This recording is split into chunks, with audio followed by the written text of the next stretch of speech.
karo sapa wijurenge Mutiara kok iso jalanan gitu. Iki padha dipatne carane ditokne Kang Gangeng. Nggih, aku ya lagi ngerti sepisan iki Mutiara iki karo Karimami Aljaran. Muga-muga kaya dagangane Mbah Nyamut nggih. Mbah Nyamut pelem jaran. Nang dawane mboten kaya roh ae lho Kang Gangeng. Warnane pelem pirang-pirang, pelem peni enek. Heeh. Pelem jaran enek. Pelem mana lagi enek. Lah bengi iki aku dadi pelem Mas. Pelem apa Mas? Pelem pusat. Keselin Mbak Umum. Monggo Mbak Arimami kali Mbak Mutiara. Reoke cok. Jalanan.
Mbak Mutiara kali Mbak Ari Mami ampun enggak rumiyin. Sembah pun jarane wis leren wis kesel gene. Wis sing Mbak Mutiara Kang Gareng Ijin. Kota saking Badekan. Badekan. Mbak Ari Mami saking kota Wonogiri. Wonogiri kutane Tiwul. Padha karo gonku ya tunggal gunung. Padha kanca Mbak Ari Mami. Boten kula kota. Kok kota to? Nggih.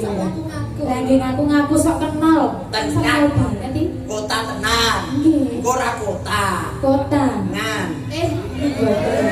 Boten. Kota tegese iki kota mboten dusun mboten lho. Nggih, kota. Alhamdulillah Mbak Mutiara. Tak takonane dhisik iki nggih Mas. Nggih. Nuwun sewu sakmenika kuliah semester pinten, Nduk? Semester 4. Alhamdulillah pinaringan sehat walafiat, lancar, sukses dari dadi sinden Ponorogo sing pundi. Mbak Ari Mami. Nggih. Iki ora dadak tak tekoni sekolah. Status sampan, Nduk? Status napa? Ya status tegese iki ya rek Pak nyambut Bu nyambut ki sudah nikah. Lek awakku status apa Mbak Ari Mami? Apa ya? Ya wis ngaku ae ngopo nek kene Bu nyambut karo Pak nyambut ae. Ngaku ae ngopo ya. Status Bujang. bujang. Alhamdulillah. Ganong. Bujang ganong ki patih ning Ponorogo jenenge bujang. Nek piyambakan ngoten niku lho sing anu kak single tuh apa? Sing iki Parwan. Parwan. To.